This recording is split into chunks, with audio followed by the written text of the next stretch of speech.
Hello guys, मैं हूं रेखा। आज हम पढ़ेंगे 11th क्लास का फर्स्ट चैप्टर समय की शुरुआत। ठीक है, हम जानेंगे कि 360 लाख से 240 लाख वर्ष पूर्व मनुष्य कैसा दिखता था, कैसा था उस समय।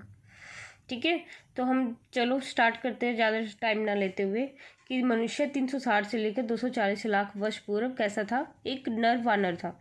कैसा था? एक नर वानर जैसा था, जिसे हम प्राइमेट भी कहते हैं। प्राइमेट का मीनिंग क्या होता है? प्राइमेट का मीनिंग होता है एक स्तनपान जीव, यानी कि जो अपने बच्चों को पेट में 9 महीने पालता है और उसे दूध पिलाता है, उसे क्या कहते हैं? हम प्राइमेट कहते हैं। और ये प्राइमेट और जो नर वानर थे वो कहाँ मिलते थे? एशिया और अफ्रीका में मिले हैं। ये कहाँ मिले हैं हमें? एशिया और अफ्रीका में मिले हैं। अब हम चलते हैं 240 लाख वर्ष पूर्व। उस समय क्या था? उस समय हम कौन थे? उस समय होमोनाइड थे, अफ्रीकी वानर थे, चिंपैंजी थे, पिग्मी थे। 360 से 240 वर्ष पूर्व क्या थे? नरवानर। नरवानर के बाद 240 में जब हम आते हैं तो क्या बन जाता है? होमोनाइड मिलते हैं।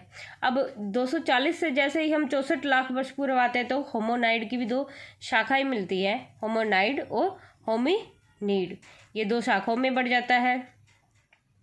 ठीक है, फिर जैसे ही हम 56 लाख वर्ष पूर्व पहुंचते हैं तो क्या मिलते हैं हमें? पहला मानव, एस्ट्रेलोपिथिकस। ये क्या कहलाता है? पहला मानव कहलाता है एस्ट्रोपिथिकस। ठीक है, ये होमोनिड की ही शाखा थी, एस्ट्रोपिथिकस और होमो।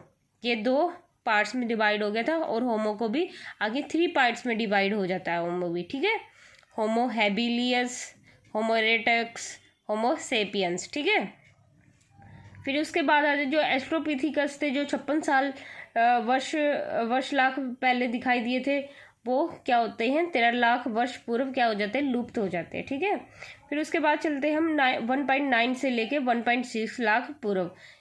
क्या था? होमो सेपियंस पाए गए थे।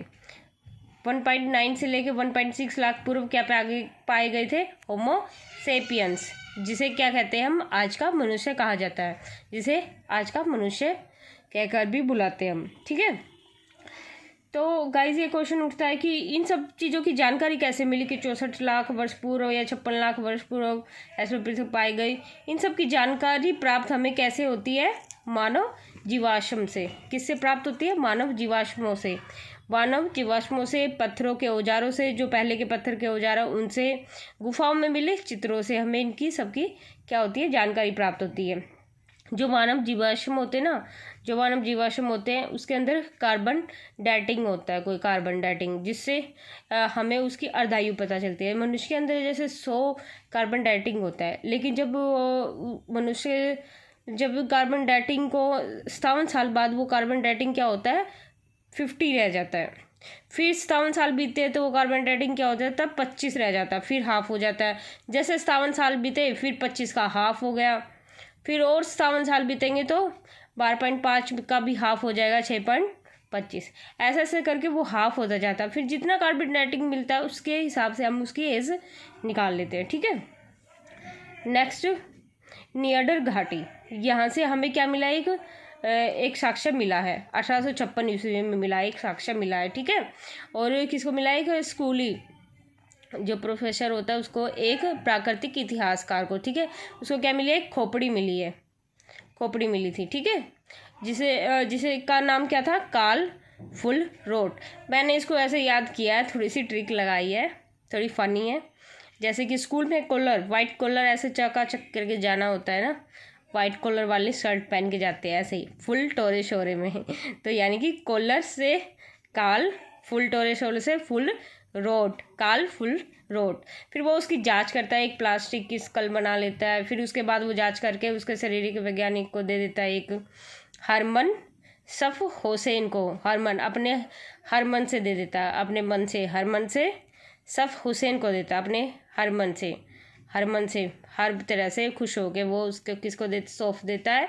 सफ हुसैन को सौंप देता है, हफ हुसैन को। ठीक है, तो ऐसे थोड़ा सा ट्रिक लगा के आप इसको याद कर सकते हैं। अब आगे हम जैसे जो हमने बताया था ना, ऊपर मैं बताया था होमोनाइड और होमोनीड, उसमें डिफरेंस जानते हैं। ठीक है, होमोनाइड और होमोनीड में क्या डिफरेंस है।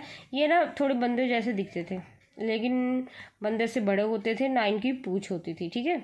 इनका मस्तिष्क क्या होता था, बड़ा होता था, और जो होमिनीड का मस्तिष्क क्या होता था, छोटा होता था। ये 4 पैरों से चलते थे, ये 2 पैरों से चलते थे। इनका शरीर आगे की तरफ झुका होता था, लचकदार होता था। इनके हाथ औजार बनाने के लिए सही थे, सक्षम होते थे, ठीक है। ये औजार बनाते थे, ठीक है, होमोनीड औजार भी बना लेते थे। ये औजारों का प्रयोग करना नहीं जानते थे, क्योंकि इनके हाथों की शेप ही ऐसी थी। बस ये टहनियाँ पकड़ना, पेड़ों पे चढ़ना, बस यही काम आता था, या फिर नोच के मांस वास खाना। लेकिन इन्हें हथियार बनाना भी आता था। ये आगे चल के सीधे भी चलने लग जाते हैं ना। इनके हाथों की शेप ऐसी थी कि ये हथियार पकड़ भी सकते थे और बना भी सकते थे। अब आता है नेक्स्ट पॉइंट, सबसे पुराना जीवाश्म। सबसे पुराना जीवाश्म कौन सा है, ये मैंने आपको ऊपर बता ही दिया कि सबसे पहला मनुष्य कौन सा है, एस्ट्रोपिथिकस। एस्ट्रोपिथिकस, इसका मीनिंग क्या होता है एस्ट्रोपिथिकस। एस्ट्रल यानी कि दक्षिणी यूनानी, एस्ट्रल यानी कि दक्षिणी यूनानी। पिथिकस का मतलब क्या होता है, वानर। पिथिकस का मतलब वानर। ये कहाँ पाए गए थे, पूर्वी अफ्रीका में पाए गए थे। कहाँ